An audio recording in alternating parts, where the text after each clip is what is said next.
Praise the lord. ప్రభు యేసు క్రీస్తు నామంలో వినుచున్న మీకు మా హృదయపూర్వకమైనటువంటి వందనములు. ఈరోజు తండ్రి సన్నిధి మినిస్ట్రీస్ దైవజనులు మా ఆత్మీయ తండ్రి గారైనటువంటి షాలేము రాజు గారు రచించిన ప్రియమైన అమ్మకు అనే ఈ చిన్న పుస్తకము చదివి వినిపించడం జరుగుతుంది. ఆ పుస్తకంలో ఇలా వ్రాయబడి ఉన్నది. ముందు మాట: ఈ చిన్న పుస్తకంలో ఒక క్రైస్తవ స్త్రీకి ఉండవలసిన లక్షణములను గురించి వ్రాయబడింది. దేవుని యందు క్రైస్తవ స్త్రీ కనబరచవలసిన విశ్వాసము, కుటుంబ జీవనంలో కలిగి ఉండవలసిన భక్తి సాధన, తన కుటుంబంలో కనబరచవలసిన మాదిరి, తన సమాజంలో వ్యవహరించే విధానము, కనబరచవలసిన సాక్ష్యము, తన బిడ్డల పట్ల కుటుంబంలో వ్యవహరించవలసిన తీరు మొదలైన వాటి గురించి ప్రస్తావించబడింది. ఒక తల్లిగా తన పిల్లలను క్రమముగా పెంచే విధానము, పిల్లలను భక్తికి నడిపే విధానం, దేవునిపై ప్రతి దానికి ఆధారపడే విధంగా చేయుట, దేవునితో సహవాసం, అలాగే కుటుంబాన్ని కట్టుకునే జ్ఞానం ఈ చిన్న ఉత్తరంలో దేవుని కృప ద్వారా ఆయన ఆత్మ నడిపింపులో వ్రాయడం జరిగింది. దేవుడు ఈ మాటలను అనేకులకు దీవెనకరముగాను అనేక కుటుంబాలకు ఆశీర్వాదకరంగాను ఉండులాగున దేవుడు ఈ చిన్న పుస్తకమును అనేక మంది తల్లులకు మాదిరికరముగా మార్గదర్శకముగా మార్చునుగాక. ఆమెన్. ప్రియమైన అమ్మకు: అమ్మా, ఎలా ఉన్నావు? దేవుని కృపను బట్టి క్షేమముగా ఉన్నావని అనుకుంటున్నాను. అలాగే దేవుని కృపా కనికరమును బట్టి నువ్వు నా కొరకు అనుదినము చేస్తున్న ప్రార్థనలను బట్టి నేను కూడా క్షేమంగా ఉన్నాను. ప్రతిరోజు ఈ లోకముతో పోరాడుతూ ఎంతగానో కష్టపడి మమ్మల్ని పోషించావు. నువ్వు మా కోసం చేసిన త్యాగాలు రోజు నన్ను పలకరిస్తూనే ఉంటాయి. నీ కడుపును పుట్టినందుకు చాలా అదృష్టంగా భావిస్తున్నాను. నీ భక్తి, నీ ఆత్మీయత, దేవుని మీద నీకున్న విశ్వాసం నన్ను చాలా ఆశ్చర్యపరిచాయి. మాకు ఏ కష్టం రాకూడదని ప్రయత్నించావు, కానీ దేవుడు మన మంచి కోసమే మనకు అనుభవాలు నేర్పించడానికి కొన్ని పరిస్థితులు అనుమతించాడు. నీకు గుర్తుందా? ఆర్థికంగా చాలా ఇబ్బందిగా ఉన్న రోజులు అవి. నేను చిన్నగా ఉన్నప్పుడు ఒకరోజు సాయంత్రం నేను స్కూల్ నుండి వచ్చి చాలా ఆకలిగా ఉంది మా అని అంటే 5 రూపాయలు ఇచ్చి టిఫిన్ తెచ్చుకోమన్నావు. అప్పుడు నేను, నాకు 5 రూపాయలు సరిపోవు అమ్మా, ఎందుకంటే ఆ ఆంటీ 5 రూపాయలకి 4 బోండాలే ఇస్తుంది, అవి తిన్నా నాకు ఆకలి తీరదు, ఇంకో 5 రూపాయలు ఇవ్వు అని ఏడుస్తుంటే నువ్వు వెళ్ళి చట్నీ ఎక్కువ వేయమని చెప్పు అని అన్నావు. అయినా నా మనస్సుకు తృప్తి లేదు. సరే, 4 రూపాయలు అయినా పర్వాలేదనుకొని ఏడుపు అంతటిని దాచుకొని వెళ్ళి, ఆంటీ 5 రూపాయలకి బోండాలు ఇవ్వు, చట్నీ ఎక్కువ వేయి అని అన్నాను. ఆంటీ ఇచ్చిన ప్యాకెట్ తీసుకొని ఇంటికి వచ్చి చూస్తే అందులో 8 బోండాలు ఉన్నాయి. నాకు చాలా ఆశ్చర్యం అనిపించింది. వాటిని చూచి, నువ్వు ఏడుస్తుంటే నాకు అర్థం కాలేదు. ఎందుకు ఏడుస్తున్నావు అమ్మా అని అడిగితే, నిన్ను చట్నీ ఎక్కువ వేయించుకోమని ఎందుకు చెప్పానో తెలుసా? చట్నీ ఎక్కువ తింటే నోరు మంట పుడుతుంది, దాంతో ఎక్కువ మంచినీళ్ళు త్రాగుతావు కదా, అప్పుడు నీ కడుపు నిండుతుంది అని చెప్పాను. కానీ నువ్వు వెళ్ళిన తరువాత నేను ప్రార్థన చేశాను. ప్రభువా, నా బిడ్డను చూసినప్పుడు వారికి జాలి కలిగి కనీసం 2 బోండాలైనా ఎక్కువ వేసేటట్లు చేయి ప్రభువా అని ప్రార్థన చేశాను. దేవుడు చూసావా వెంటనే ఎలా నెరవేర్చాడో అని. ఆ రోజు నువ్వు చెప్పిన మాటలు ఇప్పటికీ నా కళ్ళల్లో నీళ్లు తెప్పిస్తున్నాయి. దేవుని యందు నీకున్న విశ్వాసం, నిరీక్షణ, నమ్మకం ఆ రోజు నుండి నేను దేవుణ్ణి నమ్మేటట్లు చేశాయి. ఇలా 1 కాదు 2 కాదు, నీ విశ్వాసము ద్వారా ఎన్నో కార్యాలను చూశాము. రాత్రులు మేము నిద్రపోతుంటే నువ్వు ఏడుస్తూ చేసిన ప్రార్థనలు నాకు ఇంకా గుర్తున్నాయి. అమ్మ ఎప్పుడు ఏడుస్తూ ఉంటుంది ఎందుకు అని అనుకునేదానిని, కానీ ఆ ప్రార్థనలే ఈరోజు మాకు ప్రాకారాలుగా ఉన్నాయని అర్థమవుతుంది.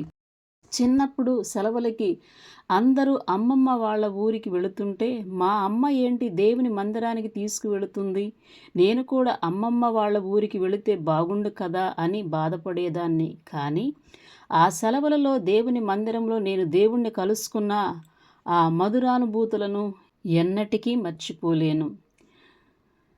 అప్పుడు నాకు అర్థమయ్యేది కాదు, దేవుని మందిరానికి ఎందుకు తీసుకువెళతావో, అమ్మమ్మ వాళ్ళ ఊరిలో కూడా దొరకని ఆనందం నాకు యేసయ్య సన్నిధిలో ఉంటుందని రుచి చూపించావు. చిన్నతనంలో దేవుణ్ణి ఎరుగని వారికి రకరకాల పండుగలు ఉన్నాయి, రకరకాల పర్యాటక ప్రాంతాలకు వెళుతూ ఉంటారు. మాకేంటి సంవత్సరానికి 2 పండుగలే అని బాధ కలిగేది. కానీ సువార్త కూటాలే మా పండుగలు, చర్చిలే మా టూరిస్ట్ ప్లేసులుగా మారాయి. మాకు సందడి సంతోషం అంతా అక్కడే దొరికేది.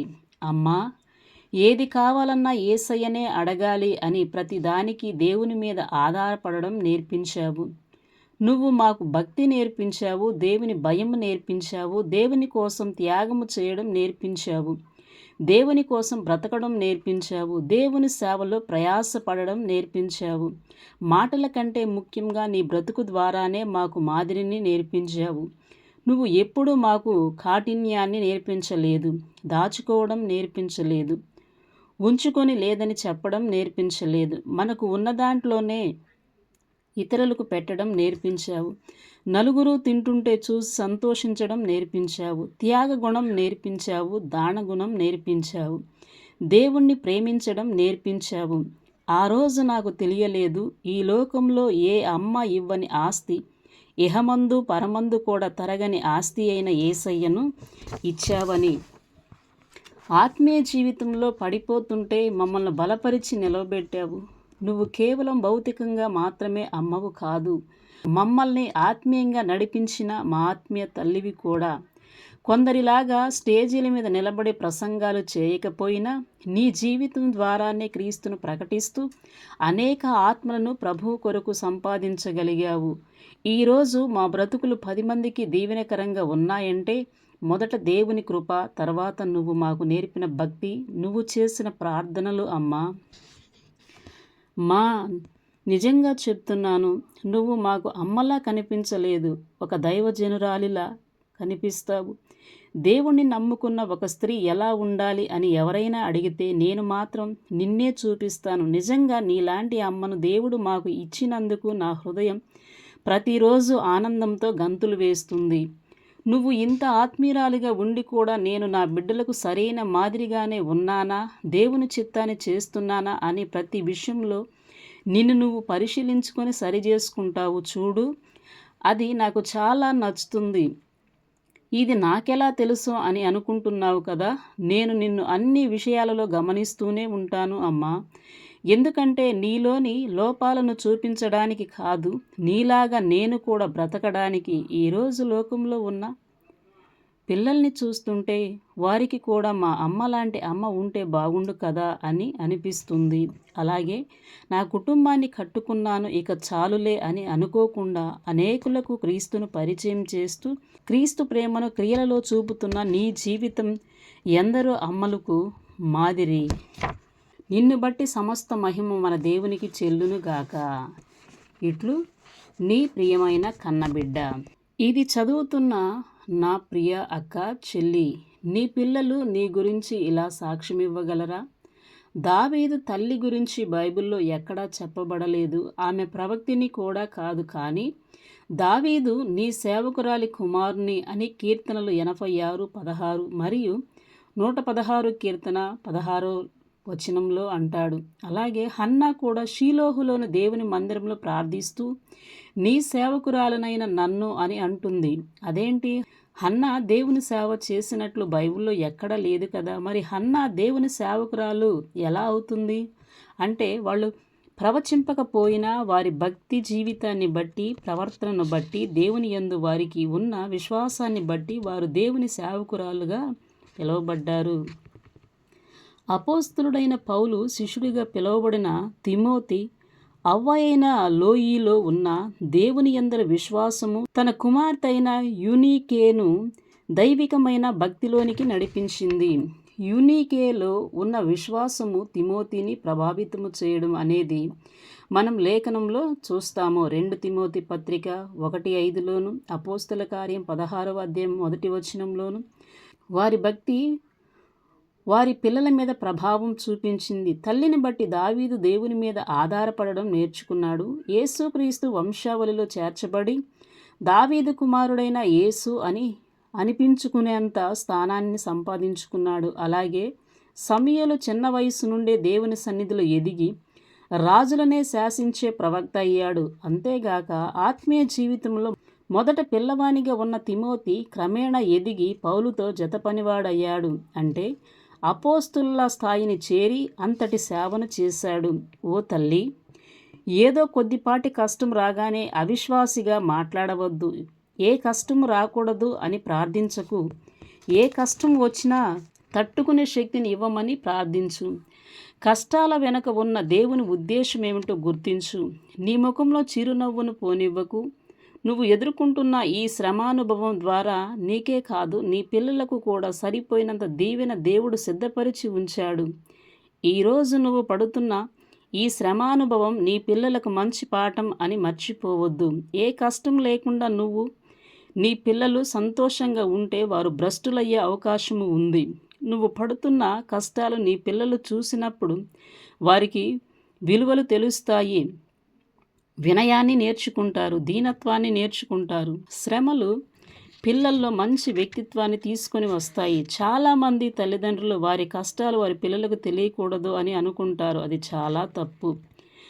తల్లుల ప్రభావం పిల్లల మీద పడుతుంది అనేది సత్యం. క్రమం తప్పకుండా దేవుని మందిరానికి వస్తున్న నువ్వు నీ పిల్లలకి ఏం నేర్పిస్తున్నావు? ఎలాంటి మాదిరిని ఇస్తున్నావు? నీ పిల్లలకి సహాయము చేయడం నేర్పిస్తున్నావా? బీదల పట్ల కనికరాన్ని నేర్పిస్తున్నావా? దేవుని ప్రేమ వారిలో నింపుతున్నావా? లేక బంధువుల మీద ద్వేషాన్ని నింపుతున్నావా? ఆ పసి హృదయాలను వేటితో నింపుతున్నావు? తల్లి, నీ పిల్లలు నిన్ను మా అమ్మ అందరిలా కాదు, ఆమె దేవుని సేవకురాలు అని నీ గురించి చెప్పగలరా? అందరిలో నువ్వు ఒకదానివిగా అయిపోతే ఎలా తల్లి? లోకంలో ఉన్న తల్లులకు నీకు వ్యత్యాసం లేకపోతే ఎలా? మందిరానికి వచ్చి వెళితే సరిపోదు, దేవుడు ఏమి చెబుతున్నాడు అన్నది కూడా విని అలాగు చేయాలి. నువ్వు భక్తిపరురాలువైతే నీ పిల్లలు కూడా భక్తిపరులు అవుతారు అనే విషయాన్ని మర్చిపోవద్దు. నేను భక్తిగానే ఉన్నాను, కానీ ఇంకా నా పిల్లలు దేవుని యందు విశ్వాసం ఉంచలేదు అని ఎవరైనా అంటారేమో. సరే, నువ్వు భక్తిగానే ఉన్నావు, అయినా నీ పిల్లలు మారలేదంటే దేవుడు వారిని శ్రమానుభవానికి అప్పగించి తగిన సమయంలో వారిని మారుస్తాడు అని మర్చిపోకు. నీ కుటుంబాన్ని కట్టుకోలేకపోతే ఇక దేవుని కోసం ఆత్మలను ఎలా సంపాదించగలవు? దేవుడు నిన్ను ఎంతో ఇష్టంగా సృష్టించుకున్నాడు. మరి ఆయనకు ఇష్టంగా బ్రతకకపోతే ఇక జీవితానికి అర్థం ఏముంటుంది చెప్పు? కనీసం ఇప్పటికైనా దేవుని మాటను విని నీ కుటుంబాన్ని కట్టుకొని నీ ఇంట బయట మంచి సాక్ష్యాన్ని సంపాదించుకో. దేవుని పని చేయడం అంటే మైకులు పట్టుకొని ప్రసంగాలు చేయడమే కాదు, క్రీస్తు ప్రేమను క్రియలలో చూపిస్తూ నీ బ్రతుకు ద్వారా కూడా దేవుని కొరకు ఆత్మను సంపాదించవచ్చు. రేపటి రోజున మా అమ్మే మాకు ఇన్స్పిరేషన్, అంటే మాదిరి అని నీ పిల్లలు చెప్పగలుగుతారు.